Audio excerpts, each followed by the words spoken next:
All right, so today we're going to talk about something that I have been warning people about for quite some time. But before we jump into all that, I do just want to quickly remind you guys about the contest that we're holding for new subscribers, or the drawing, I suppose, for new subscribers. If you are a new subscriber, sometime within the next 2 weeks or so, you have to subscribe and leave a comment, and you will be entered into a drawing to win a $500 gift card, Visa gift card. So enter your comment and subscribe. Hit that subscribe button, and that really is going to help us build this channel and spread the word about what we're doing. Please, as always, like, comment, share, and hit that subscribe button, and you could win $500 as a part of what we're doing here. So. But I want to jump into this story. This is something that we've been talking about, or that I've been talking about for a while, and a bunch of other people have been raising the alarm about. There has been a strong push toward all electric everything for quite some time. And of course, you guys have seen this. The most recent push for all electric everything came up when the Biden administration tried to pass a rule against gas ovens, right? And that seemed kind of weird to a lot of people who haven't been paying attention to this stuff. Why in the world would gas ovens be something that we couldn't have anymore? And there was a huge pushback from the general population against this rule, and the Biden administration relented a little bit. And ultimately, I think you're going to see that rule go through when the publicity on that died down, and that's how these things usually go.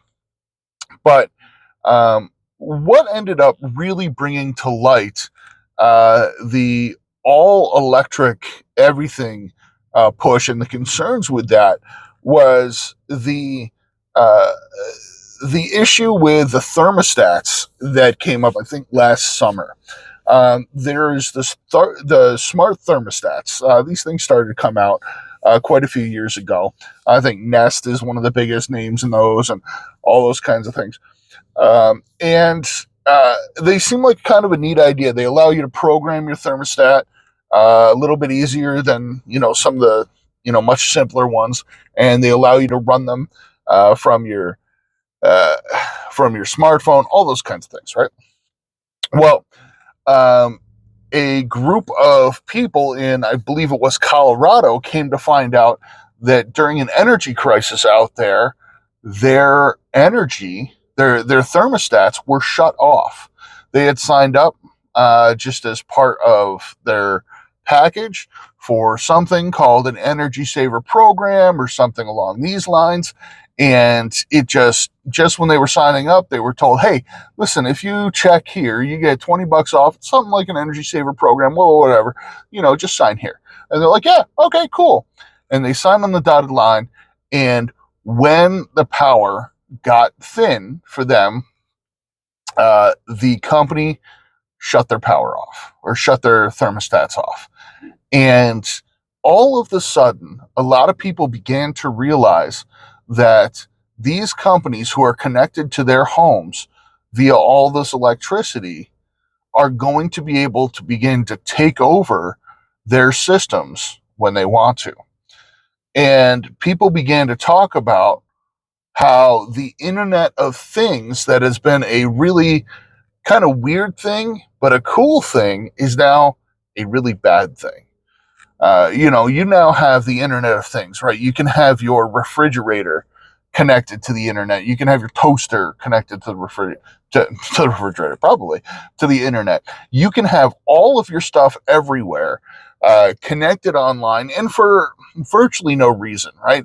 Why in the world do you care about having your refrigerator connected online? You can send an email from your refrigerator, but why do you really care, right? Other than to be cool and technological. Well, we have a story today that highlights the exact reason why these things are becoming more and more connected online, and why there is such a focus, particularly on electric cars. This is something that we've been talking about, that I've been talking about for a while. Guys like Tim Pool feature this kind of thing on his channel quite a bit. I really like a lot of what Tim Pool has to say on this particular issue. And the heading is this: coming from the post millennial, Ford wants cars to lock out drivers who are late on car payments. It says this: a newly published patent application from Ford has revealed that the American automaker wants to be able to lock drivers out of their vehicles for non payment and even allow the vehicle to repossess itself. The patent document obtained by the Drive was submitted to the United States Patent Office in August of 2021, but was formally published on February 23rd. The patent, titled Systems and Methods to Repossess a Vehicle, outlines different methods that would be taken if the vehicle owner misses payments. The application describes the installation of a repossession system computer, which would be capable of disabling a functionality of one or more components of the vehicle, including the air conditioning and radio. Incessant and unpleasant sound may be turned on every time the owner is present in the vehicle, or even placing the vehicle in a lockout condition, meaning it is unusable to be driven unless in the case of an emergency situation like needing to go to the hospital. Though, how will you know that would happen? I don't know. So this is the thing, guys. The reason there is such a strong push for electric vehicles is not because they're better for the environment, because we already know in the images we've seen from the cobalt mines and what we know about cobalt harvesting and what we know about all of the carbon footprint that goes along with getting an electric vehicle, that they are far, far worse for an electric vehicle. You have to drive an electric vehicle for something like 25 to 30 years to catch up with the carbon footprint that it creates to even come close to competing with the carbon footprint of your current vehicle. And so when you're looking at the actual offset that it takes, it's not a green energy situation. Nobody actually now. Yeah, if you're some what what the old phrase, if you're some yuppie from the city or some virtual signaling slacktivist who likes to have these kind of things because they want to show off that they are more green or something like that, then cool. And yeah, a Tesla has some really neat features. And it certainly can drive really fast and things like that. So Tesla's really cool. And there are some of these vehicles. Of course, they're making autonomous advancements and things like that. And later down in this article, it actually says that one of the neat features about this, it mentioned that it can repossess itself. One of the neat features about this is that it's going to take the autonomous driving function, actually drive this vehicle out of your driveway right to the dealership and repossess itself. So that's a neat functionality that comes along with this kind of thing, that you don't even have to have a tow truck come to your driveway and it will just simply repossess itself. Now, there's going to be people who say, well, listen, this won't be a problem for you if you just make your payments. And of course, you get your car repossessed anyway. So what does it matter? Well, this matters because, yes, you are going to have your car repossessed, and a tow truck company does come along to do these kinds of things and all that stuff. But this is a invasion in your ability to have control over what's going on, because what also comes along with this isn't just being locked out of your vehicle, isn't just having your vehicle drive away on you, but it's also, hey, listen, what if your carbon credits are up? What if you've driven too much? Or let's talk about the people who had their thermostat shut down, right?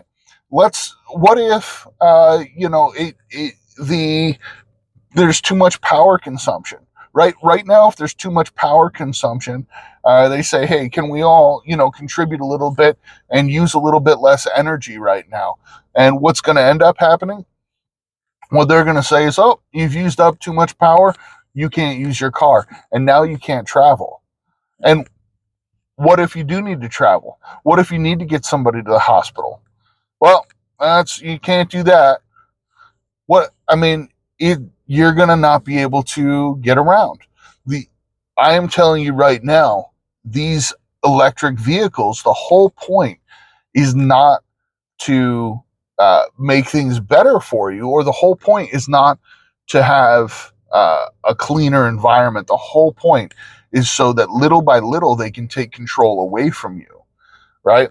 The more autonomous it is, and the more computers are involved, and the more connected it is to the internet, the more they can take control away from you. And it all sounds like a conspiracy theory right up until the point where you can see them actually employing these things. You can see them actually employing these things right in people's homes and disconnecting their power. You can see Ford actually applying patents where they can say, we are actually going to not only shut your car off and install alarms, but we're actually going to drive your car right out of the driveway. Don't get an electric car. That's what I can say is, for as long as they're still going to allow you to do it, and they don't begin passing laws that shut down gas stations and still allow you to operate a gas-powered vehicle, maintain your use of a gas-powered vehicle. There is a time coming where they are going to force everybody to drive an electric vehicle, because they are going to insist that those regulations are employed, where the government has the ability to track or shut down, and they're going to make excuses that it's a safety thing, right? It's going to be a safety thing for police officers because they need to be able to shut down a vehicle when a criminal goes on a car chase, or they need to be able to save the environment by being able to shut down your car. All of these kinds of things. And you're going to see at some point in the future the move in this direction. The technology and the pace of production will have to catch up to the point where we can get there. So it's a significant period of time away. All the gas stations are, they're not all going to disappear tomorrow. But as long as we can go without that, um, that's going to be a thing. But keep your eye on this stuff, and be ready to push back on it when you're able to be. But this is what's coming. This is what's coming. Ford wants to repossess your car. The scarier thing about Ford repossessing your car is not just when you don't make payments, but you see some of the other things going on out there where Democrats have pushed policies through that are talking to bank officials, and they're trying to put they're trying to legitimize people who have policies in place. Just simple people who are pro gun, right? People who shop at gun stores. They want to talk to the banks and say, how come you're allowing these people to bank with you? These guys buy guns, right? And so they've hauled banking executives in front of Congress and said, why don't you stop doing business with people who buy guns? And they've tried to tackle issues from that angle. Well, if they're ever successful at doing things like that, and these people have power, then they can physically take your car away from you.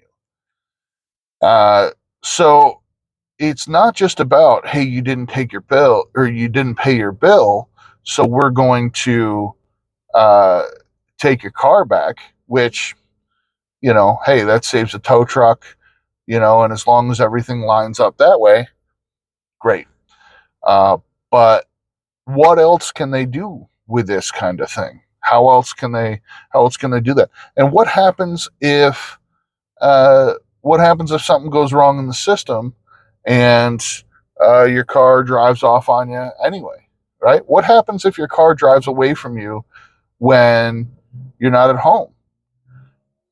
All these things, right? So, um, it's coming. Interesting stuff. Um, keep your eye on it. We'll keep you up to date as more of those things develop. Um, but that's why it's electric. I encourage you not to continue to dive into the Internet of Things. Your refrigerator doesn't need to send an email. So I guess you'll see what all that is as it comes up. But hey, again, uh, please don't forget to like, comment, and subscribe. Hit that notification bell, and we'll see you for the next post in just a little bit. All right. Thank you, guys.